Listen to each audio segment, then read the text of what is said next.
일동 묵념 바로 모두 자리에 앉아주시기 바랍니다. 저희가 회의 시작에 앞서서 묵념을 했습니다만 연평도 포격 사건으로 아까운 젊은 희생한 우리 국군 장병 또 희생된 무고한 민간인들에 대해서 깊은 애도의 뜻을 표하고 돌아가신 분들의 명복을 빕니다. 그리고 병상에 있는 장병들 빨리 회유가 되기를 기원합니다. 저희는 어제 그저께 연평도 포격 사건이 있은 직후에 곧바로 민주당의 입장을 밝혔습니다만 다시 한번 북한의 무력 도발을 비판하고 무력 도발은 어떠한 경우에도 용납할 수 없음을 분명히 밝혀두는 것입니다. 북한 당국에게 경고를 다시 합니다. 무력이나 또 핵무기로 남북 문제를 해결하려 하거나 북한의 존재를 보이려고 하는 것은 결코 용납할 수 없다는 점 다시 한번 경고해 두는 바입니다. 어제 연평도를 방문했습니다.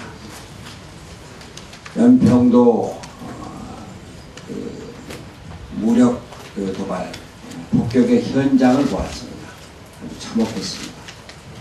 그런데 그 현장보다도 더 충격적인 일이 있었습니다.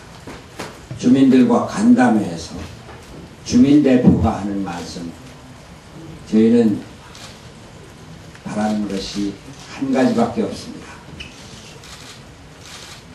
연평도 주민 전원 이주 대책을 세워주십시오. 저희는 여기서 피해 복구나 지원을 요구하는 것이 아닙니다. 하는 얘기였습니다. 살 수가 없다는 것입니다. 실제로 연평도 1700명 주민 중에 군인 가족을 빼고 1300여 주민 중에 지금 연평도에 남아있는 것은 어제 저녁 현재로 한 150여 명밖에 안 됐습니다. 어쩔 수 없는 사정으로 지역을 지켜야 되는 분들 빼고 전부 인천으로 나갔습니다. 대책도 없이 나가서 찜질방에서 자고 있다고 했습니다. 전쟁의 폐허를 보는 그런 분위기였습니다. 실제로 마지막에 민간인 2명이 사망한 그 현장에 갔을 때는 시신이 이렇게 찢겨져 있는 그런 일부 모습도 보아야만 했었습니다. 전쟁이 얼마나 무서운 것인가, 전쟁이 얼마나 큰 죄악인가를 실제로 눈으로 볼 수가 있었습니다. 전쟁은 안 된다고 하는 것을 다시 한번 확인할 수 있었습니다. 평화의 길로 가야 한다는 것을 다시 확인할 수 있었습니다. 우리는 북한의 무력 도발, 포격을 규탄하고 무력으로 문제를 해결하려 해서는 안 된다는 것을 다시 한번 강력하게 경고를 하면서 남북 당국은 전쟁을 피하기 위한 길을 지금부터라도 모색을 해야 된다고 이런 말씀을 드리고자 합니다. 남북 당국 간의 대화는 빨리 재개되어서 앞으로 있을지 모를 추가 도발이 없도록 사전에 방지를 해야 될 것이고 긴장 완화를 위한 조치를 하루빨리 추구해야 될 것입니다. 이런 가운데 지금 긴장을 고조시키는 바람, 그런 바람들이 난무하고 있는데 그것은 적절치 않다고 생각을 합니다. 안타깝습니다. 평화가 승리라고 하는 굳은 믿음을 가져야 할 것입니다. 우리 민주당은 평화 가치를 수호하는 마지노선 보루가 되어야 할 것이라고 스스로 다짐합니다. 오늘 국회에서 무력도발 규탄 결의안 채택이 예정되어 있습니다. 박지원 대표를 비롯해서 우리 의원 여러분께서 이 시점에서 가장 적절한 내용의 규탄 결의안을 만들고자 노력을 많이 하셨습니다. 문안 중에는 우리의 뜻이 충분히 포함되지 못하고 전달되지 못하는 것도 있을 수 있으리라고 생각을 합니다. 이 시점에서 그러나 우리는 대승적인 견지에서 국민의 화합을 도모하고 우리 국민이 한 뜻으로 평화를 지켜나가고자 또 그리고 이 무력 도발로 이러한 피해를 줄여나가고자 하는 이런 뜻을 추구해 나가야 할 것이라고 생각합니다.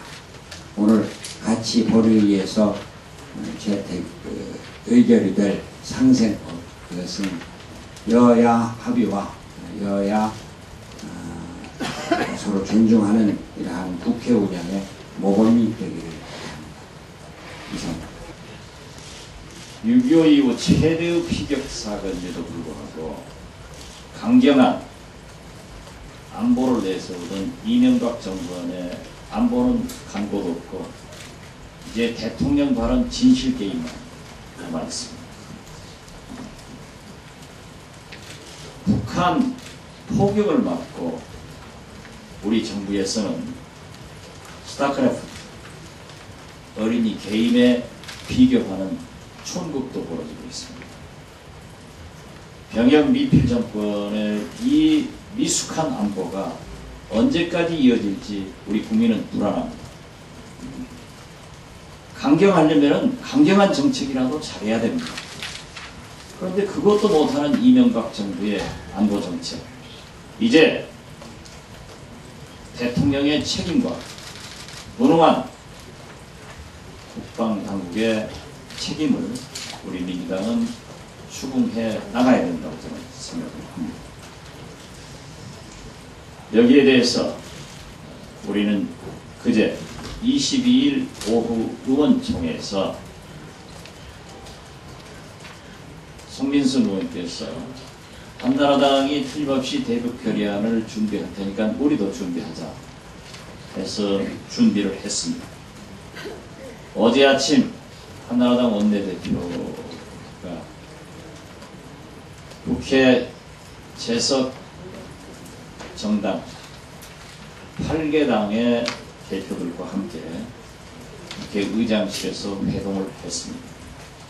한나라당은 의원총회와 본회의를 어제 잡아놓고 국방위에서 강경한 대북 규탄 결의안을 준비해가지고 국방위에서 통과를 해서 어제 본회의에 통과시키자고 주장을 했습니다.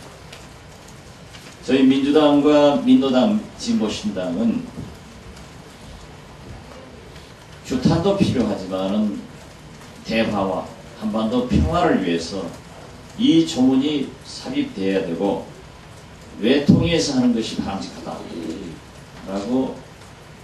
거부를 했습니다.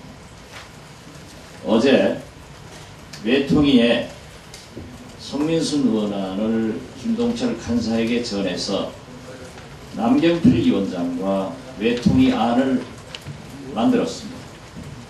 남경필 위원장이 김무성 대표와 제가 있는 곳으로 와서 외통위에서 이 조정안을 냈는데 내용이 아주 잘 됐다고 보고를 했고 김무성 대표는 저에게 한부를 주었습니다. 우리는 이것을 검토해서 자구 수정을 해가지고 민노당과 진보신당과 협의를 했지만은 저녁 늦게 민노당으로부터는 너무 대화와 평화 문제가 약화되기 때문에 할 수 없다는 그러한 통보를 받았습니다. 한편 국방위에서는 어제 계속 여기에 첨부된 국방위원장의 안을 강행 처리하려고 했는데 신하경 국방위 간사와 박상천 전 대표 그리고 안규백 의원이 노력을 해서 제7조 제7항에 누구도 한반도 평화를 해치는 행위를 해서는 안 된다라는 문구를 삽입시켜서 저희 원내대표단 간에는 합의가 안 됐지만 국방위에서 여야 간 합의 처리를 했습니다. 저희는 어떠한 경우에도 우리 원안의 수정안 검토를 하겠다라고 발표를 했는데 오늘 아침 비교적 우리 민주당의 주장이 언론에 잘 보도됐습니다. 오늘 아침 원내 정책회의에서 20-30명의 의원들과 논의한 결과 우리가 수정안을 내는 것보다는 국방위 통과안을 그대로 본회의에서 의결했으면 좋겠다 하는 결론을 얻었습니다. 물론 당대표께도 보고를 했지만은 의원님들께 모든 자료를 지금 첨부됐으니까 대표께서 말씀하신 대로 지금의 상황과 우리의 의사가 어느 정도 반영됐기 때문에 정책회의에서 논의된 대로 의원님들께서 인준을 해주셨으면 감사하겠습니다.